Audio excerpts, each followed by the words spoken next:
So welcome everyone. Thanks for joining.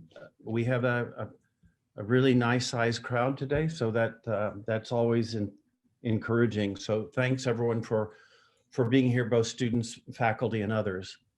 This afternoon's lecturer is Dr. Molly Wright Steenson, and our moderator will be Stephanie Sang Delgado. As usual, if you have questions that you wish to ask, go ahead and put them in the Q&A icon, and we will. And Stephanie will pose those questions and may pose some of them herself. So I think everyone knows the routine by now. Dr. Molly Wright Steenson is a historian of design and architecture and the history of those concepts, alongside of cybernetics and artificial intelligence. She is the Senior Associate Dean of Research in the College of Fine Arts, the K&L Gates Associate Professor of Ethics and Computational Technologies, and an Associate Professor in the School of Design, all at Carnegie Mellon University. Molly worked on the first news delivering website for Reuters in 1995 and managed the second most hit website, the Netscape search page, in 1996. She co-founded in 1999 the feminist award-winning webzine Maxi. Additionally, she was one of the earliest user experience designers. As a design researcher, she examines the effect of personal technology and digital media on their users, including projects in India and China for Microsoft Research and R&D Associates for Intel Research. Dr. Steenson holds a PhD in architecture from Princeton University and a master's in environmental design from Yale. She is the author of Artificial Intelligence, How Designers and Architects Created the Digital Landscape, and Bauhaus Futures. Finally, in addition to this extraordinary set of accomplishments, she leads a research team at Carnegie Mellon University that focuses on the ethics of artificial intelligence. It is my pleasure to welcome Molly Wright Steenson to the College of Architecture at Texas Tech. Molly, I'm sure all of us are eagerly awaiting your lecture, so thank you. Thank you. Hi, I wish I could be there in person, and I hope you all are doing well. I know that you've had some awful weather in the last few weeks. And in fact, we've rescheduled this because it was more like the weather where I'm from originally, which is Minnesota. So I hope you and the people you care about are faring okay. I think it's interesting that the framing of this lecture series is calibrations. And in this talk, I'd like to do some calibrating myself on questions of what it is to look at the future and what the role is of architecture in how we look at the future. All right. So if I do a search on what the future of architecture looks like on Google, as you might do, I see things that look like this. And there are certain characteristics, beyond you maybe recognizing various projects here, there are certain characteristics that we see. A lot of ghosting, a lot of pastels and warm tones mixed with the coolness of water in the air. We see pixels and modularity. We see the formal results of parametrics, of algorithms. We see some things that have been built and many things that have not been built. And we could zoom in and we could look at an image like this of the cyborg. A lot of times with images of the future, you see the cyborg head. Usually it's a feminized cyborg head and there's some kind of machinery going on in back. And here you see this image of this mountain of buildings and the cyborg is somehow responding to these buildings. But what's interesting is, and those of you who are film studies people, you might recognize this, these buildings are not cyborg buildings of any time that's contemporary. Rather, they're from buildings 100 years ago. It's an image that someone got from Getty Images that came from a film poster for the movie Metropolis from 1923, the Fritz Lang film. And you can see another version of it in this particular French film poster. And I find that architecture's histories are also histories of the future. They tend to take a number of different forms. They tend to be material, spatial, technological, and social. And I think they're really necessary in order to bring ideas of the future to bear. So why? And for that matter, how? So in this talk, I'm going to look at a number of examples of different architecture pasts and futures over the last 100 years as a way of framing a couple of questions. And I want to ask why we turn to futures in the first place. And indeed, when architecture turns to futures, it's because we want to conceive of a new idea. We want to build worlds. We want to find a way forward in times of crisis.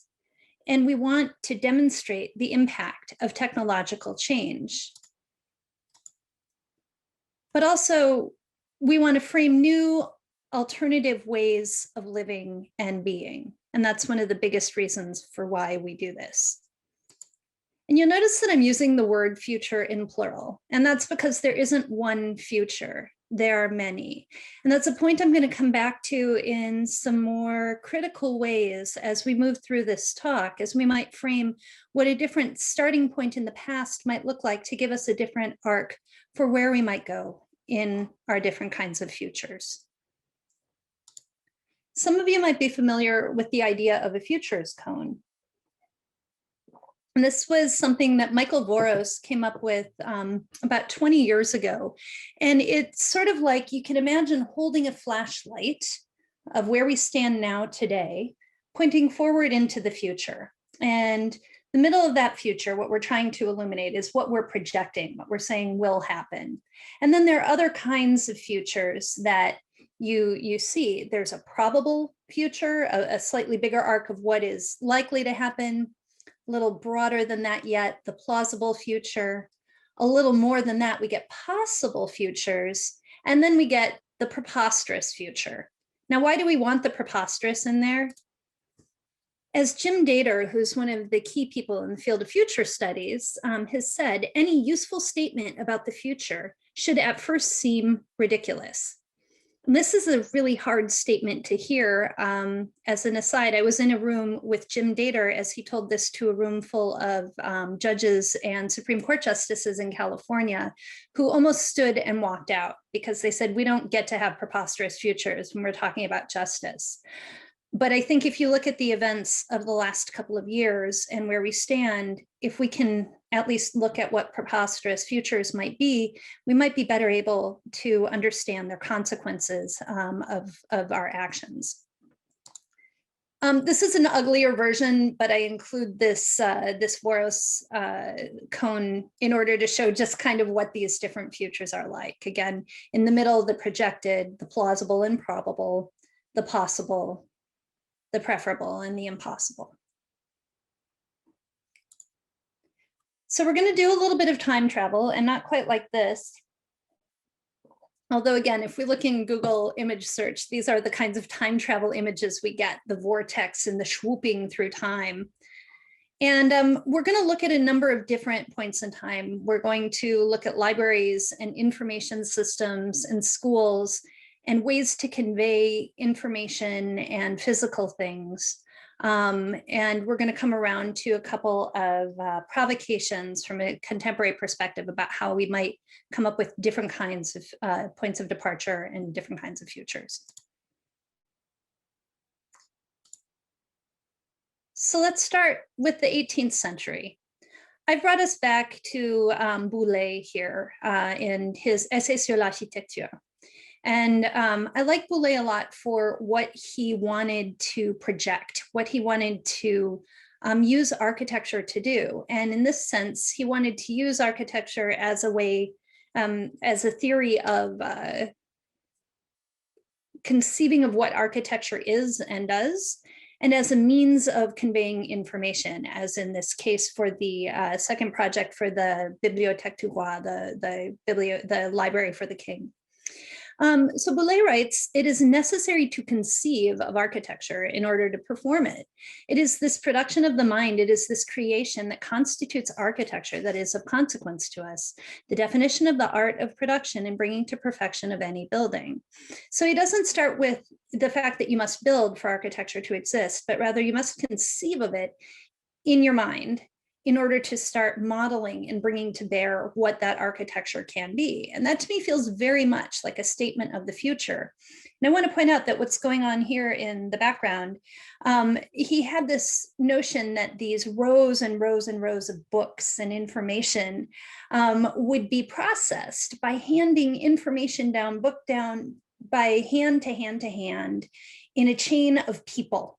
So someone standing up there on the upper row would hand down a book to someone below and below and below. And of course, this project never came to fruition.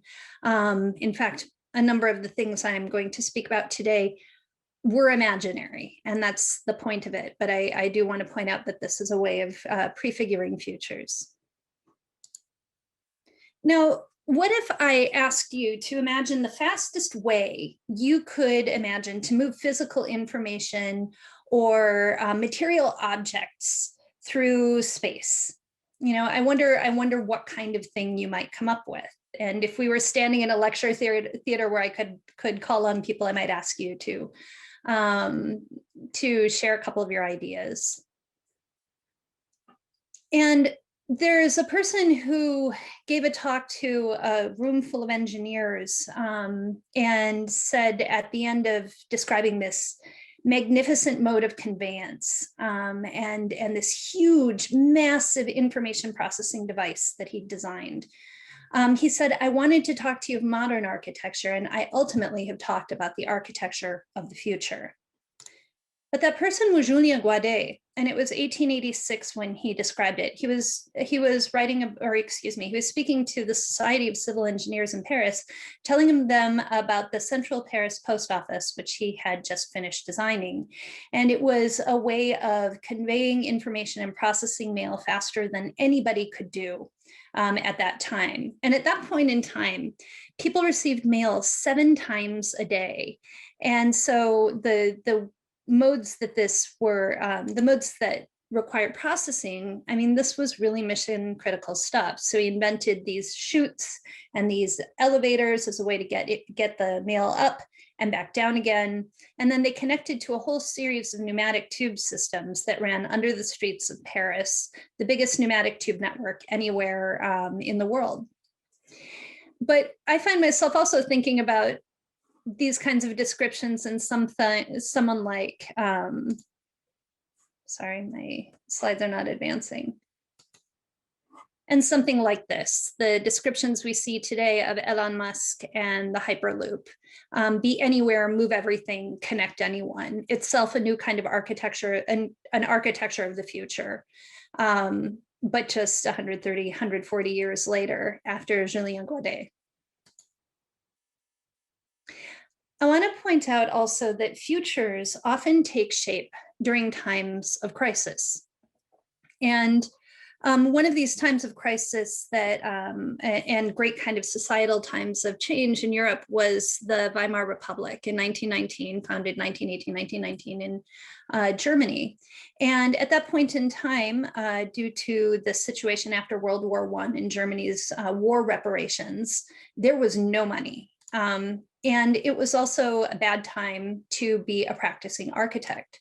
So Bruno Taut started something called the Crystal Chain, the Gläserne Kette, which was a letter exchange between him and Max Taut, his brother, Walter Gropius, a number of other consequential architects and artists of the time, I believe all male, probably all white. And what I appreciate about this work is this jumping off point. The first letter that Bruno Taut sent was a declaration for imaginary architects. And he wrote, there's almost nothing to build. And if we can really build somewhere, we do it to live. Or maybe you're lucky enough to be carrying out a good contract. I'm finding the practice to be cloying, and in principle, you all seem to be feeling the same way. But honestly, it is completely good that today nothing's being built. Things can thus mature, we can collect our strength, and when it begins again, then we'll know our goals and be strong enough to protect our residents from dangerous adhesion or degeneracy. Let us consciously be imaginary architects. If you're able, when you get back to a library, it's really pretty striking to see these images and drawings that that Bruno Taut and his collaborators created in these letter exchanges. But I want to point out, at a time like this, where we've had a period of time where many people say we've had dangerous adhesion and degeneracy, that maybe fewer things are being built, that we're calling into question what we do with the built environment and what purposes our buildings have. This question of being imaginary architects, whether we're retreating into the digital or retreating into the conceptual, I think is really important as we develop strength and try to figure out where we're headed after this. So this is 1919. You know, one thing to point out around that time, just a quick note, is that it was a time not long after this where hyperinflation hit Germany, and it wasn't until 1924 or so that things evened out and stabilized, that the food shortages and housing shortages began to be in better shape. But at that point in time, the German government printed more and more and more money, causing the value of a mark to go way, way up. And you can see this this sort of poor resolution chart on the right side of the screen showing you just how much that, that inflation had hit. So in 1886, we have the architecture of the future. And in 1919, we have Let Us Be Imaginary Architects. And before all of this, we have Etienne Louis Boulet. And it makes me think that there's the past has something to tell us about these futures. This was a point of departure for us when we edited the Bauhaus Futures book. So the Bauhaus was also founded in 1919 in Weimar, Germany, and became, this is the Dessau building around the time of its completion in 1925, photographed by Sybil Moholy-Nagy. I hope I'm getting her name right now. And this is the iconic way that many of us have thought about design and architectural education. It's also how many of us have thought about the form that design curriculum should take, where there's a basic course on the outside and you move toward a middle, a study of space or representation or tools, moving to the material that you work with, and then at the center, the building. So you can see at the top the way that you move in line by line. The Bauhaus did have a harsh fate. In 1933, it closed because of Nazi pressure once it had moved to Berlin. This is an image of what the Bauhaus looked like at one point. I don't know the date of this film, but Dessau is in former East Germany, and this is during the years East Germany and beyond. Bauhäusler moved to the United States and joined the IIT Institute of Design, forming the new Bauhaus in 1945. And so we might say that there is one Bauhaus, but there are many Bauhauses and many Bauhäuser by definition. I did a book project with Laura Forlano and Mike Anany that took into question, if the Bauhaus were around today, what would keep it up at night? And what we wanted to do was ask, how can we use the Bauhaus to challenge how we design, who designs, and for whom we design? So within this book, what we did is we looked at the Bauhaus in design history. We took a critical approach to design pedagogy and architectural pedagogy. We used the Bauhaus as a frame for race and social justice. We looked at the materiality of making. We considered feminist embodiments in circuits and cyborgs, and emerging technologies, techno-utopian aesthetics and interactions. There are something like 24 chapters and 36 contributors to this volume that we edited. And so a minute ago, I shared with you the Bauhaus Futures and the Bauhaus rings. One of the contributions to the book was Carl de Salvo, who updated the Bauhaus rings for the present. So you see here the pedagogy for the Bauhaus, the 21st century Bauhaus, Silicon Valley. I'll give you a second to look at that. Carl contributed 3 different versions. He's a professor at Georgia Tech. So we see different things moving out in the elementary doctrines of the artificial. Here's a pedagogy for a post-capitalist Bauhaus. Learning to be affected, rereading, ontological reframing, enterprise, labor and transactions, economic forms. And finally, a pedagogy for a Bauhaus of the Anthropocene. Questions of what comes after design, the logics and affects of dark ecology, post-natural histories. And we see the ring be broken at the top towards the politics and ethics of a broken world. Elizabeth Chin contributed a wonderful piece called Bauhaus and the People Without Design History that looked at speculative approaches and a number of different kind of considerations of what it is to be without a history and the different ways that one might speculate a future. Louisa Prado wrote a play called Decolonial Cyborg.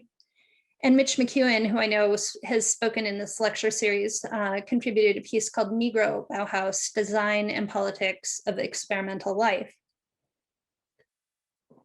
And Mitch wrote, perhaps the most important question today, 100 years after the Bauhaus and in an era when the significance of the Negro's problem resurges in the form of the Arab, the immigrant, the Muslim, the Black, is how architecture will participate in a considered position and whose position will be considered at all.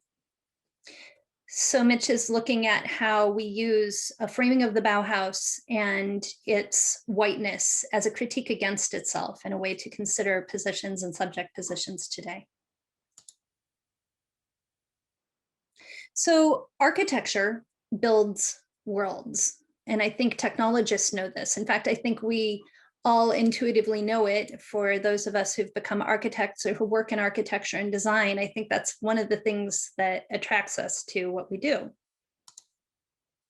Technology also builds worlds, but technology needs architecture to build worlds. And I'd like to talk a little bit about those connections because they are actually quite tight and they have implications on our contemporary technology.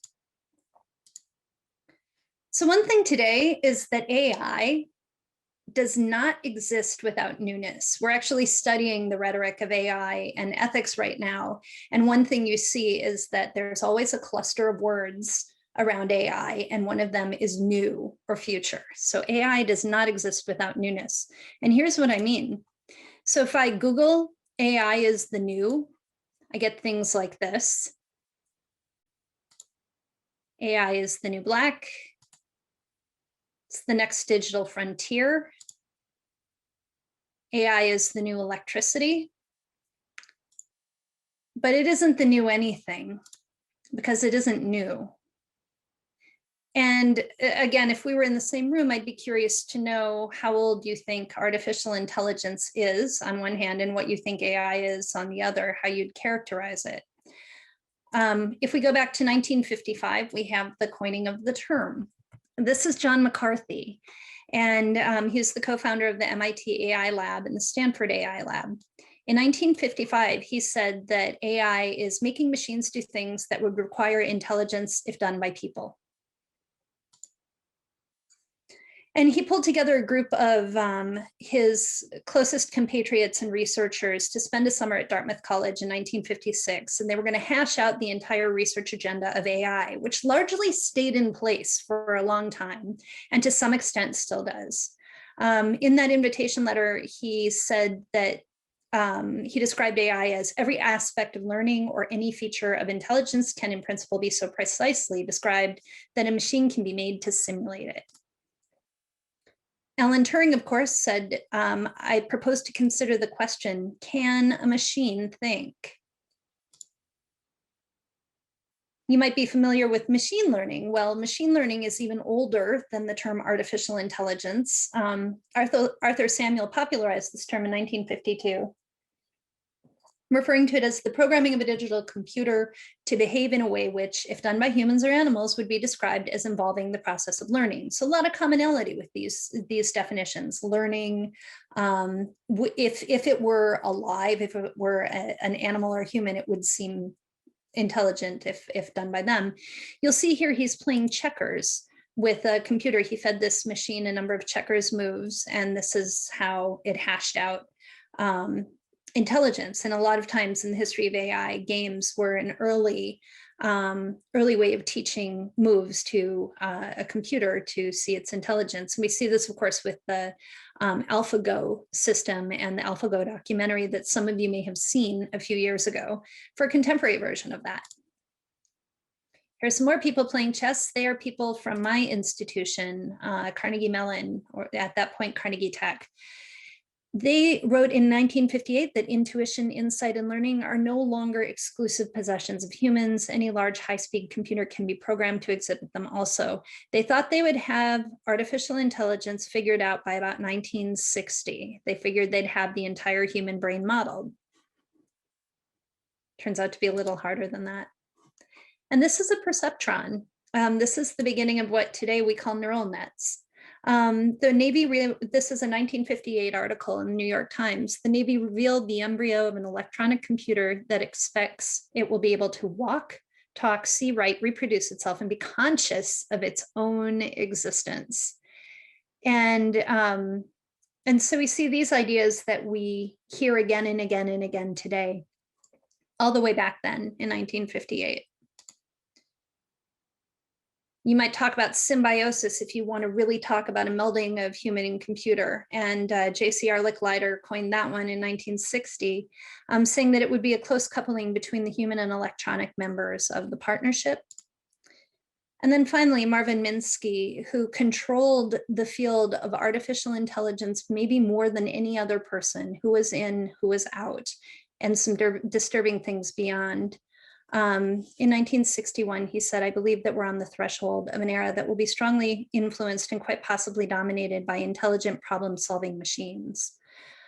I think he was correct, and yet I have questions. So AI in architecture is also not new, and these histories go back because, again, architecture builds worlds and technology builds worlds. And so we see these crossovers even, oops, sorry about that. Even with something like this is an IBM Stretch computer. And the very notion of computer architecture, by definition, came from Frederick Brooks, who saw it as another form of architecture, just as architects think of it. He wrote that computer architecture is the art of determining the needs of the user of a structure and then designing to meet those needs as effectively as possible within economic and technological constraints. So architecture really builds worlds. And we see that especially well with someone like Douglas Engelbart. Douglas Engelbart created the first mouse. So the very thing that I'm using here today, he developed in 1964. And he, let's go here. In 1961, 1962, he put out there an idea for what a kind of CAD system would be for humans to interact with. And the use case he used was an architect.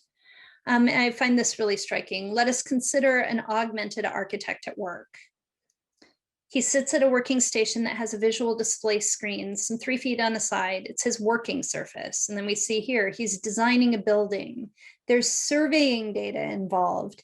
He can use a pointer and point at things. What's really striking is that this is all imagination. These things hadn't really been invented yet. Sketchpad, which many of you may know, was in its nascent phases. Engelbart's not an architect, and this is page 4 of his proposal. Again, architects build worlds and technologists build worlds, and that's why they're turning to architecture.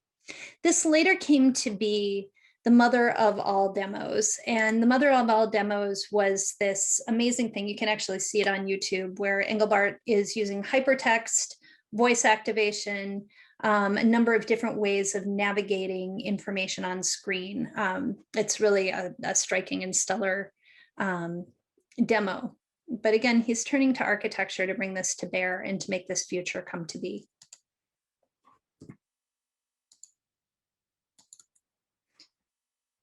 Oops. Sorry, I'm dealing with an issue here.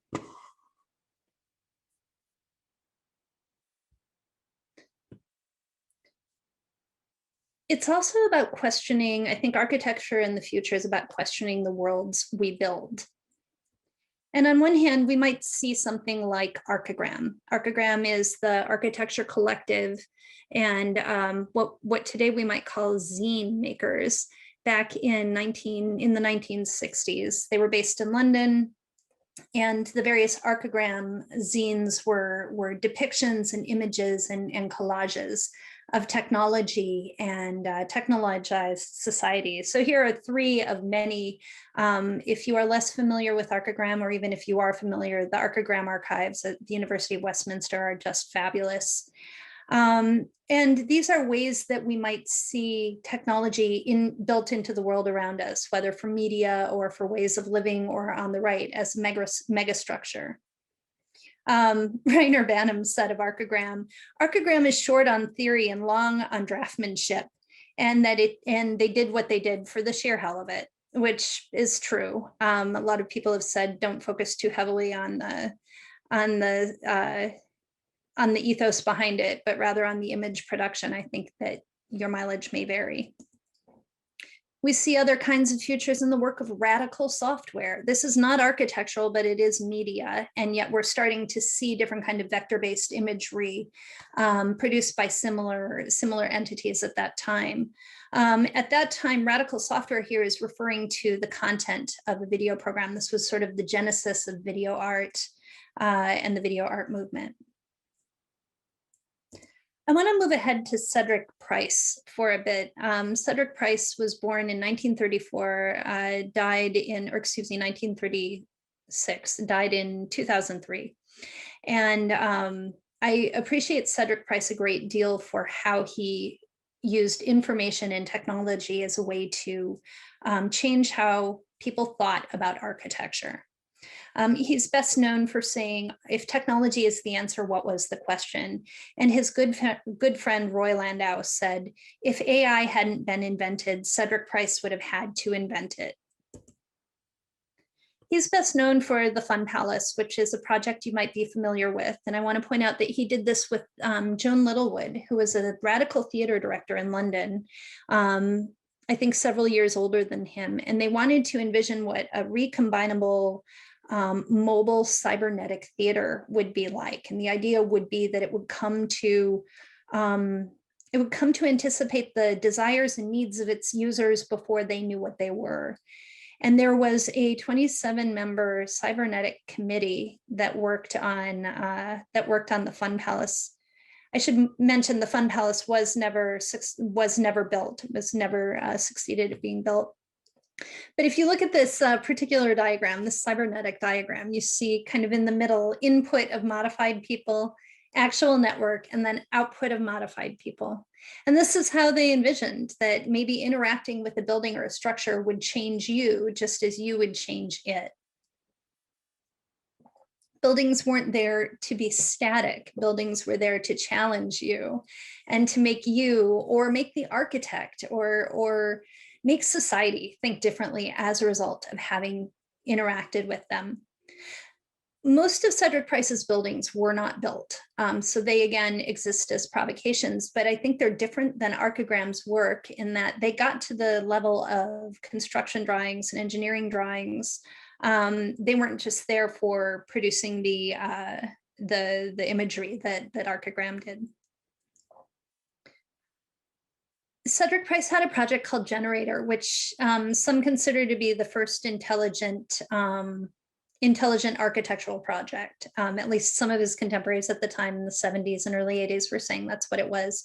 It was a series of 12-foot by 12-foot cubes and barriers and ramps. You can see this here, and a mobile crane to move them around. It was for an arts retreat site in northern Florida run by the Gilman Paper Company. Again, was never built. And the cubes would be put on the ground in a kind of interesting set of formats with the pathways and the boundaries there to make things interesting. It had a number of layouts at first that were called menus. I like the fact that this one says something like very good, walk around to all the angles, and excellent, full of event and taught action. Like this seems like a really exciting walk to take. A mobile crane would move around the pieces. Again, a lot of mobility in Cedric Price's work. Other projects that Cedric Price had involved movable floors by elevator, that kind of thing. But he realized it was unlikely that people were going to want to move around Generator for their needs as much as he would like. So he partnered with John and Julia Fraser, who were both architects and computer scientists. And in 1979, they proposed a set of 4 programs and technologies to go with Generator. So they proposed putting microcontrollers on every piece of Generator, what we would today call a sensor, and then running these 4 programs. So the first program was an architect program, had the rules of what you could do. The second program was an inventory program, so you knew where things were and what they were doing. The third program was this modeling kit that you see here, where you could move a plexiglass block, and it would plot out on the computer and on the computer screen. And the fourth program is the best one. The fourth program was the boredom program. And they wrote that in the event of the site not being reorganized or changed for some time, the computer starts generating unsolicited plans and improvements. And then they wrote, the whole intention of the project is to create an architecture sufficiently responsive to the making of a change of mind constructively pleasurable.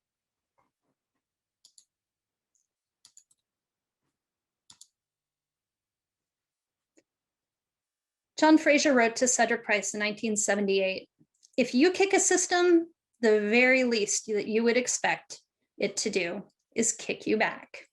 And they went into some more detail in a letter, and in a postscript of a letter I found in the Cedric Price archive. And they wrote, you seem to imply that we were only useful if we produced results that you did not expect. I think this leads to some definition of computer aids in general.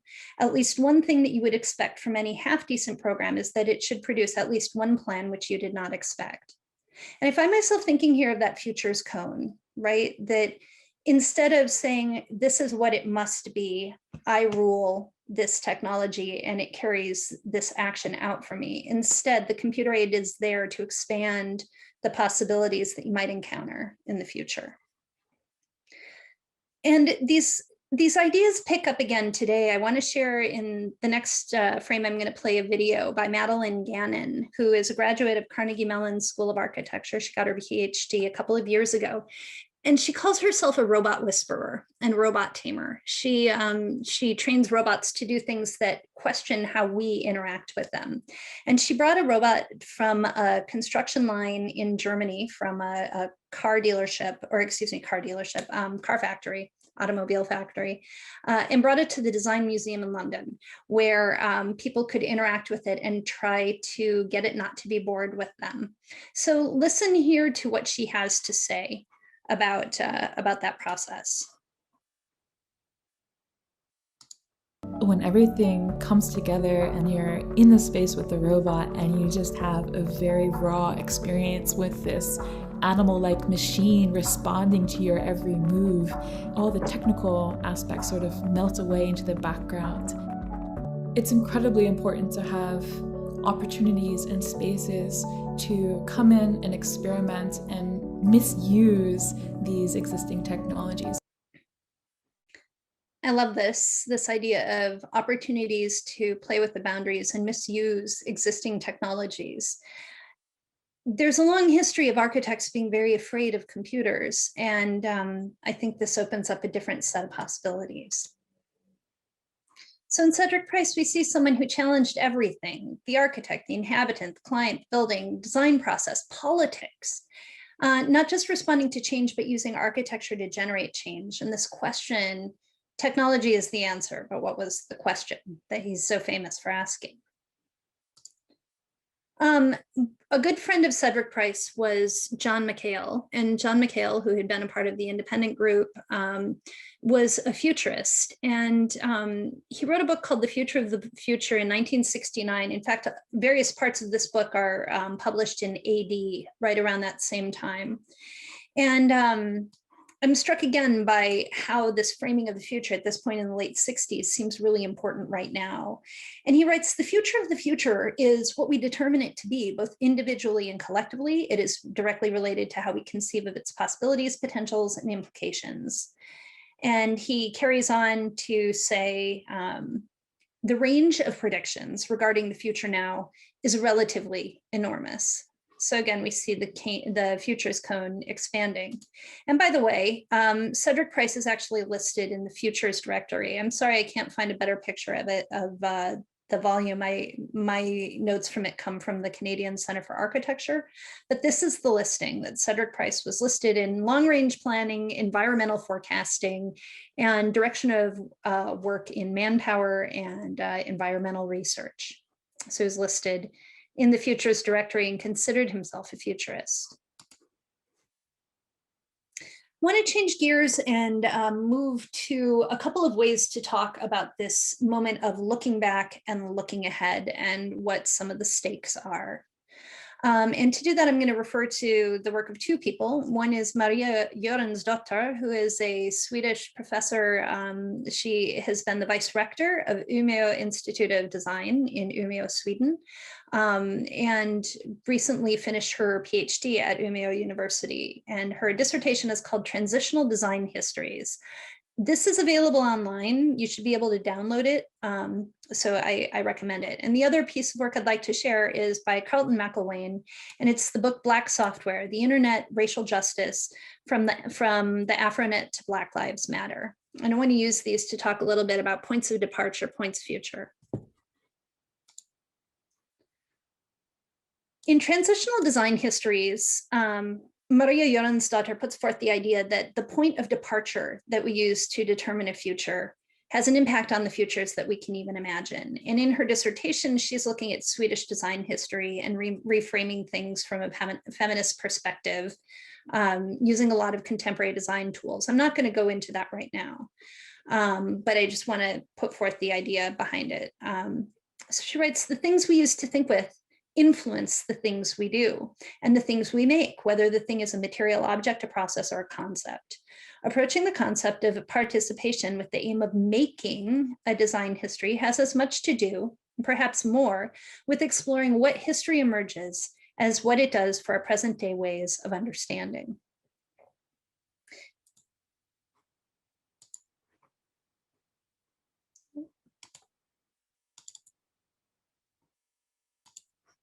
Sorry, I'm having a slide issue. Here we go. So she calls this transitional design histories, and she calls this a prototyping process. This is not historians go away and do something, but rather designers, and I'd say by extension architects, make this a matter of making and doing. So transitional design histories make propositions, taking a position from which to ask, what sort of history can be made from this outlook in design? The history that is made from that point is a propositional answer to that question. So let's pause on this for a second. What sort of history can be made from this outlook in design and architecture? What could designing become if this were its history? This is a thing that we do and we do and we do again. For those of you who are not coming from a history background, I'm guessing most of you aren't, It's a different way of thinking of what histories are and do. The fact is, histories are numerous and many of them have never been made, right? They've never been unearthed. So what might happen if we make this an active making process? And to Maria's point, this isn't separate from designing, this is design. And it's prototyping.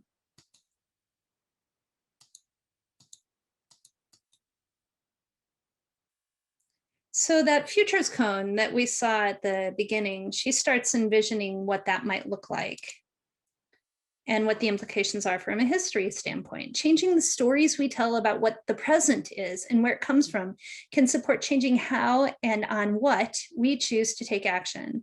This is why there needs to be a plurality of perspectives, of stories, and of understandings that come together in negotiating what design could actually be making possible now and not only in the future. And so I find that when I look at the book I've written with the long history of MIT's architecture machine group and the framing of one man, I find it a little bit problematic today after looking at Maria's work, that all of the things that the architecture machine group produced and that it became on its way to becoming what it is today, which is the MIT Media Lab, that it involves a book that's dedicated to the first machine that can appreciate the gesture, that had provocative projects with gerbils that tended to get killed by the AI that led them, that had some of the most provocative interfaces that we see around us today in the screens we use, but earlier versions of these futures were present then, have really problematic things, like a project called Interact, in which residents of a Boston public housing project were asked to converse about issues with the computer. And Negroponte wrote at that time in 1970, first, the three residents had no qualms about talking with the machine in English about personal desires. They did not type uncalled for remarks. Second, the three user inhabitants said things to this machine they probably would never have said to another human, particularly a white planner or politician. To them, the machine was not black, was not white, and surely had no prejudices. And then there's a parenthetical comment in which they say the reader should know, as the three users did not, that this experiment was conducted over telephone lines with teletypes with a human at the other end, not a machine. The same experiment will be rerun shortly, this time with a machine at the other end of the line. It is worth pointing out that you can see this little button on this person and it says tenant power.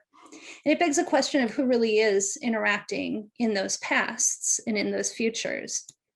Negroponte believed that he was developing an ethics of machines at that time. In fact, page 1 of his first book, The Architecture Machine, asks, why ask a machine to learn, to understand, to associate courses with goals, to be self-improving, to be ethical, in short, to be intelligent? So artificial intelligence is ethics, and I have some really big questions about just what those ethics were. Looking at Carlton McIlwain's book then, Black Software, we see a history of, we see another kind of history and a set of futures that come from a different approach to the history of computation when situated from a Black perspective. Carlton McIlwain is vice provost at NYU and a professor in media culture and communications. And he's writing here about MIT in 1964, where 1/2% of students at MIT were Black at that time. They managed in 1964 to double the number of women, but by 1968, which is when they really first tried to increase the number of Black students at MIT, it was really too late. And he asks the question of what the consequences might be rather than building a new technological society in which Black people were educationally and technologically separate and unequal, what it might look like if other starting points were found. So in Black Software, he does exactly that. And he hashes out a history. He starts out with a history that looks at someone who didn't go to MIT, but rather Clemson and Georgia Tech, and went on to build the AfroNet, excuse me. Or we could look at the history of someone like Jamaica Burge, who is an executive at Capital One and who had her career begin at Spelman College and her growth as a computer scientist carried forward at Virginia Tech. We might see Georgia Tech being another place where people's careers came to light. And I want to know what an architectural history and an artificial intelligence history might look like if we started from these points rather than the ones I wrote about at MIT. And we could look at the work of someone like Shelby Doyle, who's a professor at Iowa State and has looked at the role of women, or rather the lack of role of women in histories of computation and architecture, that women's work is often disappearing, and finding ways and proposing ways that we might actually begin to look through the metadata and start crafting new kinds of histories from different points of departure that might point to different kinds of futures that are more accessible and more inclusive and more equitable. So again, we've got our friend, the futures cone. And as I close, I want to suggest that maybe these cones are a lot more necessary, but depending on how we extend that point of departure in the past, maybe we see different fractal kinds of possibilities.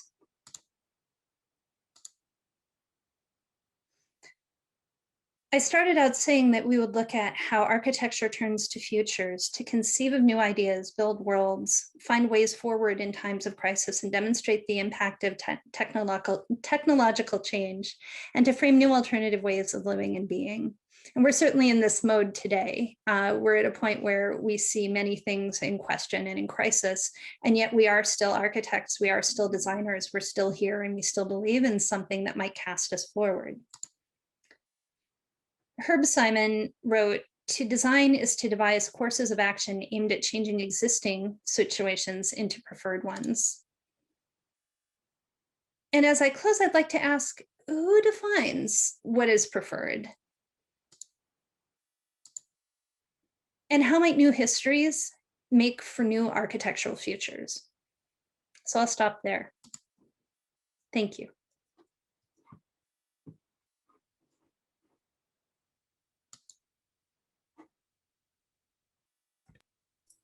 Thank you, Molly. That was great. I really enjoy the part where these new technologies aren't really new, but it keeps getting labeled as new. And I find that to be quite interesting, how language starts to kind of change our cultural understanding of specific elements. I just kind of have one brief question before I open it to the public. And I wonder what the role of narrative and fiction and within science fiction start to affect these new futures, these architectural futures.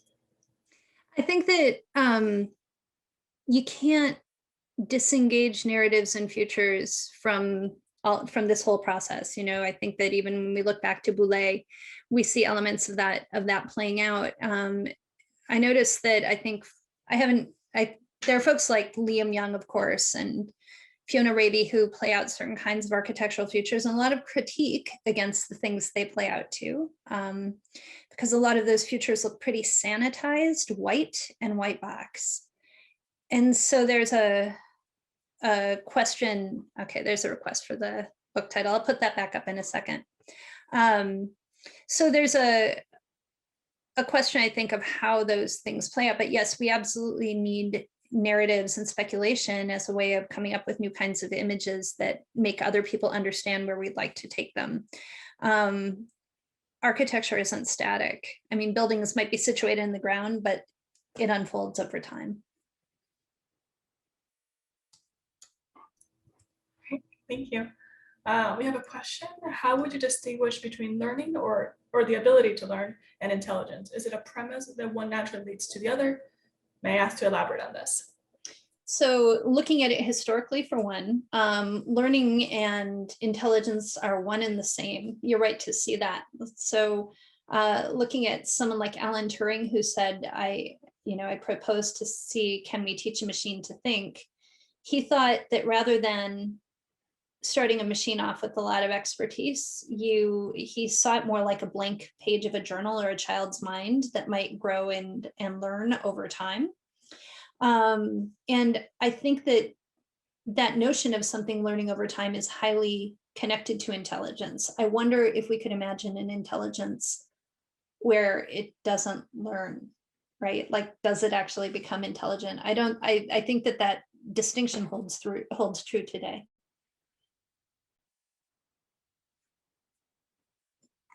How do we expand? So Galo Canizares has a question. How do we expand? Who gets to imagine the future in design disciplines? Oh boy.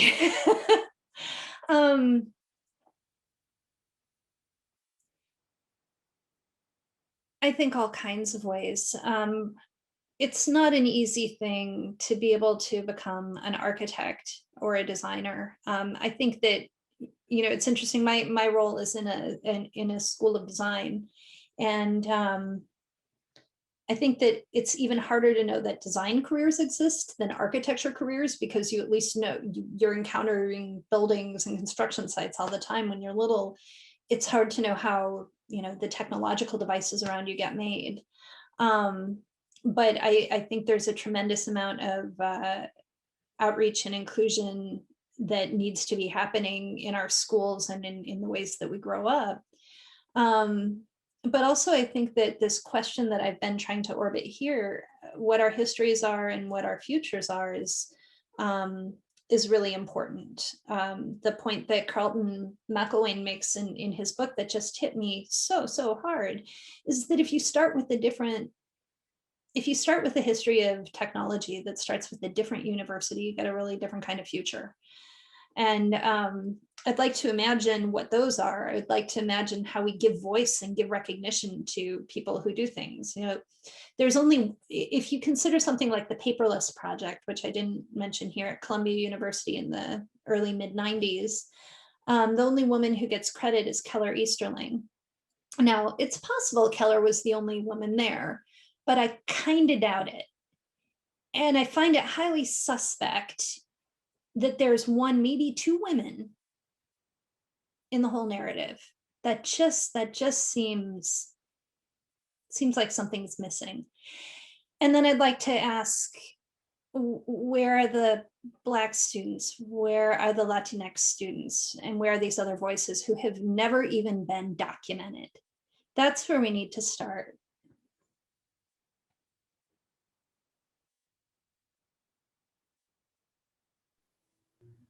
Yeah, I think the lack of credits for the people that worked on it, and consider with Hidden Figures, for example, the movie, and You got it, yeah. Actually have worked through it but don't get recognition, and usually affecting BIPOC communities as well as women.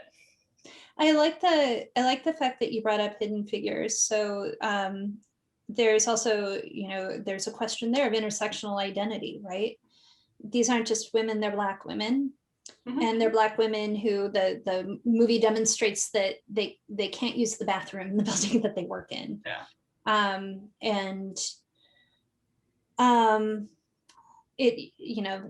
There's nothing harsher than that to show the lines that get drawn.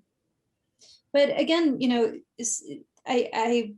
you might wonder what these questions have to do with architecture, and I think they have to do with everything. It's nice to be coming out of a long period of formalism, a long period where certain people dominated the discourse, and I find myself personally frustrated, having written a book about artificial intelligence and architecture that has female figures, but they're always second fiddle. And I wonder, to Maria's point, what might happen if I'd started from Sarah Ishikawa and not Christopher Alexander, or Joan Littlewood and not Cedric Price. What do those architectures look like? It casts a different light on the project. Nobody works in a vacuum. Architects need a lot of people when they work, and there are a lot of contributions. We have more ways than ever to account for who those people are. And I'd love to see what happens when we begin to do that. Yeah, and I think it's also really key to think about intersectionality and not necessarily, it's not about race, it's not about gender, it's not about economics and politics, but it's everything at once. Mm-hmm. I think a lot of times when we talk about feminism, or we think about issues, we always forget the intersectional part of it. Yeah. And who's we? Because I think people who are intersectional Do not forget that part ever 1 second.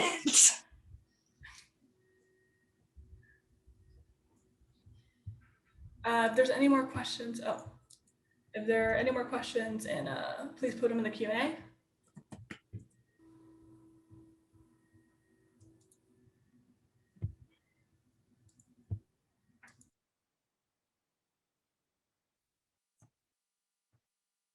Molly, I might ask a question while we might be waiting for others.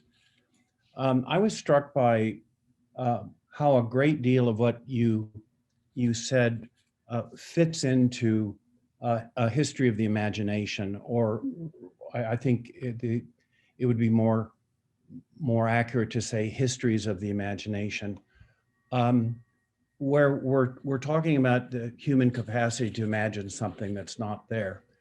And there, throughout what we might call that history or histories, there are always invested groups that wish to control it, because it's been seen, at least in the West, as something extraordinarily dangerous. And so I'm wondering how that fits into some of the things that you're addressing. You know, I'm struck by the fact that our previous president had a project where he was trying to curtail what could be American history and how that would be taught, Right. or what kinds of buildings could be built, what kinds of federal buildings could be neoclassical style, classical style. So I think that these spatial, material, visual elements, these, what we make as designers, as architects, have a lot of power, you know? And it's a complicated time that we're in right now, because there's endless amounts of information and potentially disinformation, right? So there's more stuff out there than ever before. So on one hand, there are some who want to control information. There are others who want to put a lot of information out there. I think you're right to see this, and thanks for the insight that this is a history of the imaginary. For me personally, I've had that Bruno Taut quote. I've been following that Bruno Taut quote for 25 years, something like that. You know, I just keep coming back to it at times like this. Or there were times in the 1970s when architects could sell drawings, but they couldn't build buildings. There are times like today where architecture students, where we're all wondering, well, shoot, what are we going to be building when we graduate? What am I going to be working on? Where? So I think these imaginations are really important questions also for, you know, anyone who's watching this talk and thinking about what they're going to do in the next few years, you know? Well, one thing that I know, because I write a bit about the imagination, is that, as I was indicating, that you know, from a historical standpoint, there was always some often religious construction that sought to constrain the imagination. Then it could often be religious and political. Now we might be in an era where the religious, the political, and the economic all seek to somehow constrain what the future might be or how we might imagine it.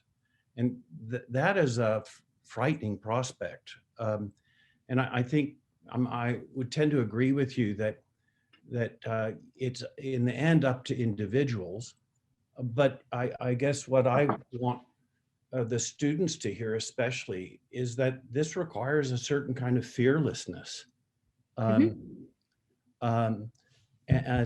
kind of go against the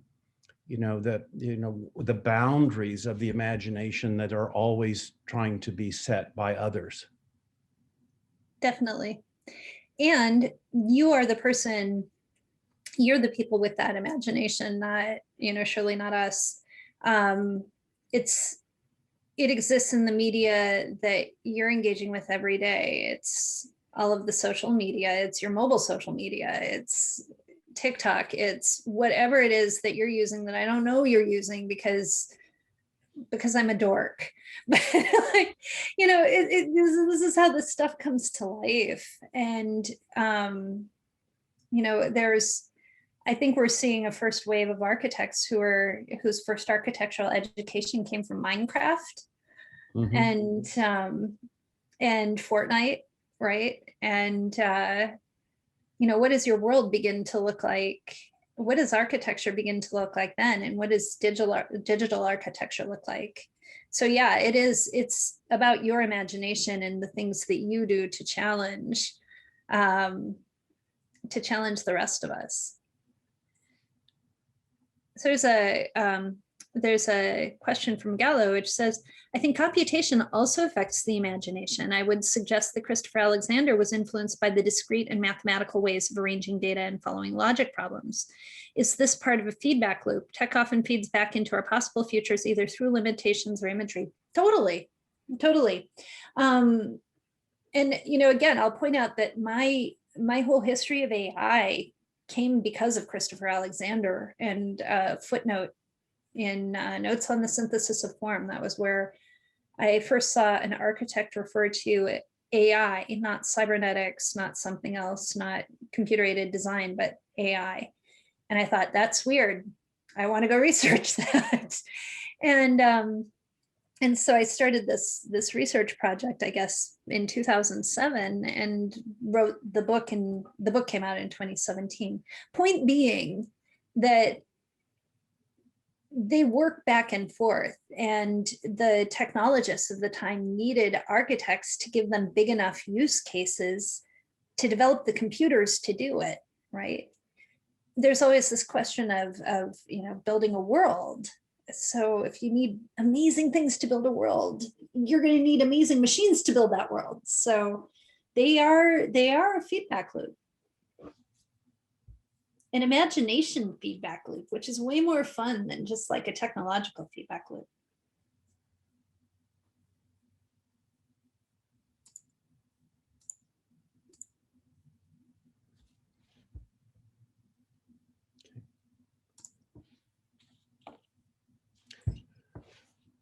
All right. Are there any more questions?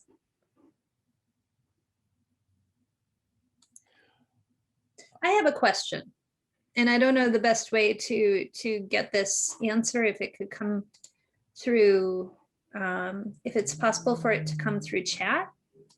I think it could come through here, right? Yeah, I think the chat is currently disabled for the participants. Oh, I see. I think they can receive it from us, but I don't know if they can. Gotcha. So, but I think they can post in the question and answer. Yeah, the question that I've got is, what kinds of histories do we need to know from the perspective of Texas Tech or Lubbock to create what kinds of futures? And, you know, if you use those futures, there might be some that are crazy and preposterous. There might be some that are probable or projected, but what are the futures that you want to see that are born out from how you came to be architecture students in an architecture community? Where do you want to go from here?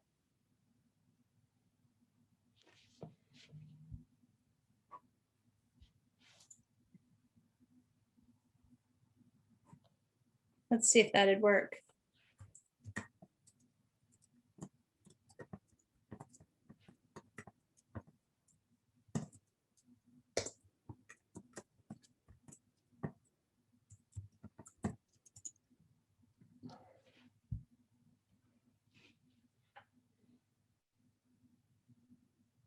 I'm someone who has had a chance to spend a lot of time in San Antonio and Austin.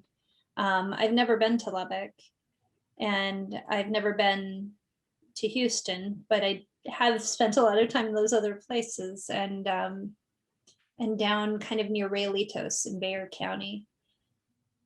So I know there's a lot of different Texases.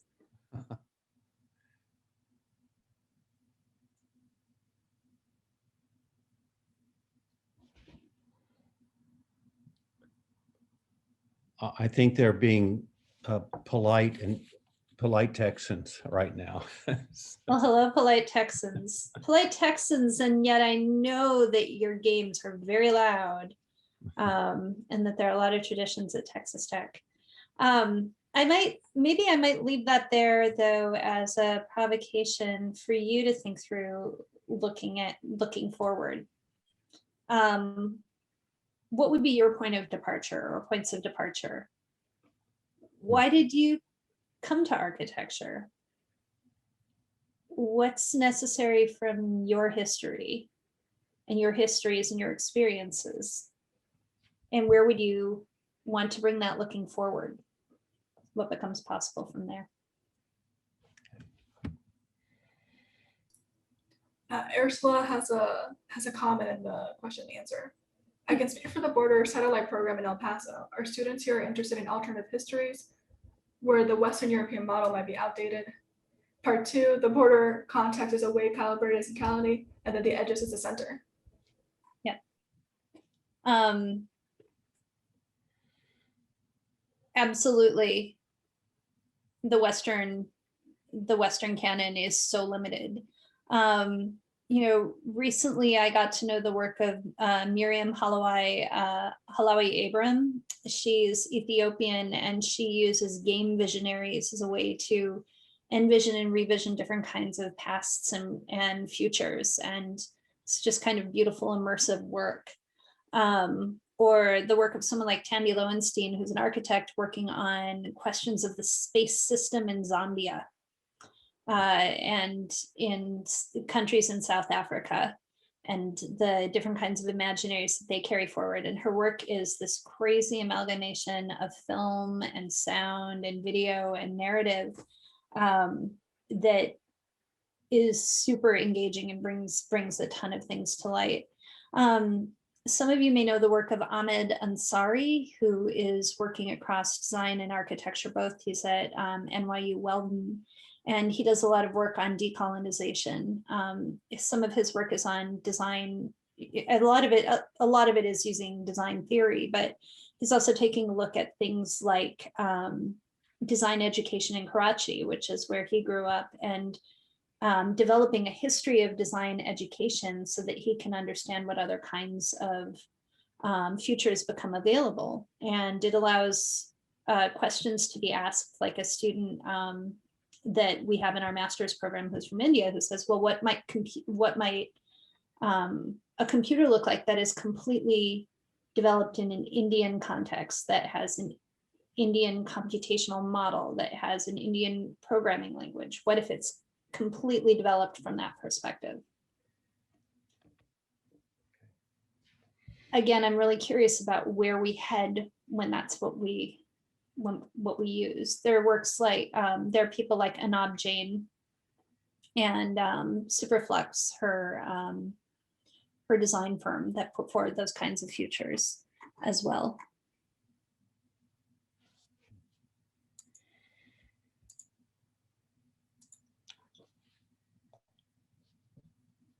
Well, Molly, unless there's other questions, I want to say thank you very much for such an incredible lecture. It's very timely, I think, as well. We all must begin to kind of think about these sorts of things, especially over what has occurred in the past several years. So it just seems extraordinarily important. So thank you very much. Thank you. Take care. Right. I hope to meet you Bye-bye. sometime. Bye. Yeah, likewise.